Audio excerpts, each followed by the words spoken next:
Hello साथियों, good morning. आप सभी को उम्मीद है कि आप लोग स्वस्थ के साथ मस्त होंगे। आज हम लोग बात करेंगे इस वीडियो में क्लास जो है कि 10th का जो यूपी बोर्ड के प्रीवियस ईयर के पूछे गए प्रश्न का है, उसका सिलसिला हम लोग सॉल्व कर रहे हैं 1 बाय 1। तो इसमें हम लोग बात करेंगे 2024 का जो क्वेश्चन हमारे पास है, ये 6 नंबर का वर्णात्मक प्रश्नों का क्वेश्चन है। ये कह रहा है कि समीकरणों 3/2 x माइनस का 3/2 y इक्वल टू माइनस का 2 दे रखा है एंड x अपान का 3 प्लस का y अपान का 2 इक्वल टू 13 अपान का 6। तो इन समीकरणों को हल करना है। हल करने का मतलब क्या, x और y की वैल्यू फाइंड करना है। वैसे भी प्रश्न आपको देख कर समझ में आ रहा होगा कि ये आपका 2 चर वाले रैखिक समीकरण का ही प्रश्न है। तो हम लोग चलते हैं 1 बाय 1 को सॉल्व करेंगे। इक्वेशन हम लोग पहले वाले समीकरण को देखेंगे, सॉल्यूशन हम लोग करेंगे क्या। अगर हम लोग सॉल्व करें तो पहले वाले इक्वेशन से हम लोग क्या करते हैं, यहाँ पर हम लोग कुल मिलाकर पढ़े थे हम लोग कौन से 3 मेथड पढ़े थे किसी भी दिए गए 2 चर वाले रैखिक समीकरण को सॉल्व करने के 3 मेथड से। कौन कौन सा पढ़े थे, एक प्रतिस्थापन पढ़े थे, दूसरा विस्थापन पढ़े थे, उसी को विलोपन न कहते थे, और एक आपका क्या था, ब्रज गुणनफल क्रॉस मल्टीप्लिकेशन था। 3 मेथड हम लोग पढ़े थे। ग्राफ भी मेथड था, सारणी भी मेथड था, बट उसकी बात हम लोग बाद में करेंगे। तो हम लोग सबसे पहले इसमें क्या करते हैं, प्रतिस्थापन विधि का यूज करते हैं। कौन सा, प्रतिस्थापन विधि से। प्रतिस्थापन, इसको जो हम लोग इस बार सॉल्व करेंगे वो प्रतिस्थापन विधि से। और प्रतिस्थापन विधि में आप लोग खूब अच्छे से जानते हैं प्रतिस्थापन विधि का क्या मतलब होता है। किसी एक समीकरण से यानी किसी एक इक्वेशन से हम लोग क्या करेंगे, किसी एक वेरिएबल की वैल्यू निकाल के दूसरे वाले इक्वेशन में हम लोग क्या करेंगे, उस वैल्यू को हम लोग उस पर रिप्लेस करेंगे। तो उस तरह से हम लोग करेंगे। चलो अब हम लोग करते हैं। पहले हमारे पास इक्वेशन दे रखा 3/2x माइनस का 3/2 y is equal to minus का 2 दे रखा है। ठीक है। अगर यहाँ से हम लोग इसमें से x की अगर वैल्यू निकालना चाहूँ तो पहले x की वैल्यू रिप्लेस करता हूँ। ये क्या आ जाएगा, माइनस का 2 इधर जाएगा, ये जाएगा इधर, क्या हो जाएगा प्लस 3/2 का क्या हो जाएगा 2 का y बनेगा। अगर इसको मैं थोड़ा सा कैलकुलेट करूँगा 3/2x बराबर ये इसका 2 दूंगा का क्या हो जाएगा माइनस का 4 प्लस का 3 y बटे क्या हो जाएगा टोटल का ये 2 बनेगा। यहाँ से अगर इसको कैलकुलेट करूँ तो ये तो 2 तो कैंसिल आउट हो जाएगा, बचे क्या 3x इज इक्वल टू क्या बन जाएगा 3y माइनस का ये 4 होगा, क्योंकि प्लस को पहले देना y को माइनस को बाद में। तो यहाँ से x की जो वैल्यू निकल आएगी हमारे पास 3y माइनस का 4 बटे क्या हो जाएगा ये 3 आ जाएगा। ठीक है, मैंने x की वैल्यू ये निकाला। इसको हम लोग इक्वेशन क्या कर ले रहे हैं, ये मेरे पास समीकरण 1 दे रखा है, यहाँ पर भी लिखता हूँ समीकरण 1 ये दे रखा है, और ये दूसरा हमारे पास इक्वेशन सेकंड है। तो इक्वेशन सेकंड से मैंने फर्स्ट को सॉल्व किया तो ये मेरे पास एक नया टर्म दिया, एक इक्वेशन बना, इसको मैं 3 मान लेता हूँ। अब इस x की वैल्यू समीकरण 2 में मैं उठा कर रख रहा हूँ। ठीक है ना। तो हम लोग करेंगे क्या, x का मान समीकरण 2 में रखने पर, समीकरण 2 में रखने पर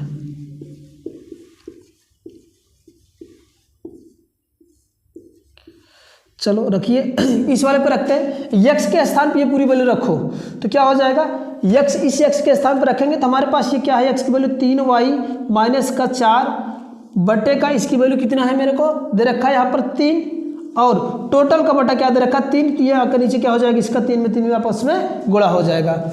फिर प्लस के साथ y बटे का क्या है 2 बराबर वैल्यू कितनी आ गई है दे रखा 13/6 दे रखा है। ठीक है, इसको हम लोग यहाँ से कंटिन्यू करना चाहेंगे। इसको थोड़ा सा अगर हम सॉल्व करें तो यहाँ से क्या हो जाएगा 3y माइनस का 4, 3y माइनस का क्या बनेगा 4 बटे का ये 3 का क्या हो जाएगा आपका 9 हो जाएगा। फिर प्लस का क्या हो जाएगा y बटे का क्या होगा 2 बराबर का 13/6। ठीक है, इसे कैलकुलेट करिए, हमारे पास यहाँ से y की वैल्यू निकल आनी चाहिए।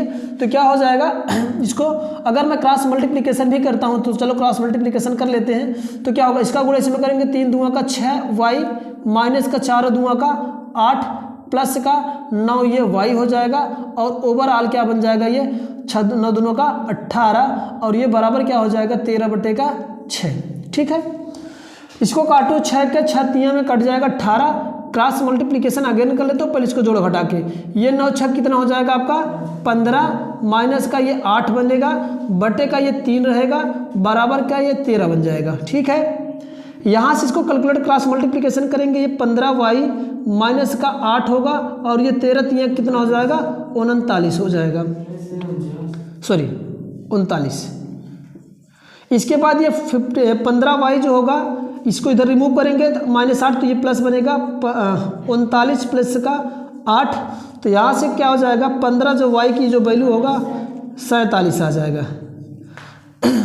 तो फिर यहाँ से y की वैल्यू अगर हम लोग निकालना चाहें तो 47 बटे कितना आ जाएगा, फिर से ये 15,000 है।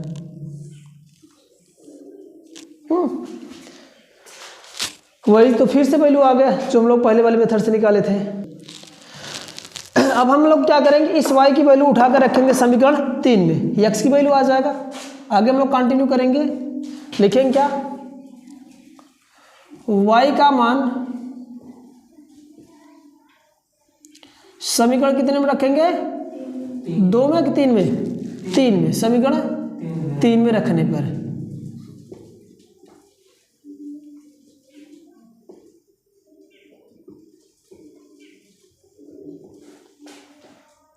ठीक है।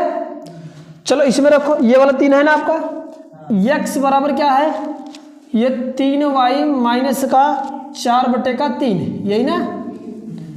चलो तो यहाँ से x की वैल्यू क्या आने वाली है, 3 गुणे का y की वैल्यू 47 बटे का 15 माइनस का 4 ओवरऑल 3 से काटो 5 बार में कटेगा, ठीक है।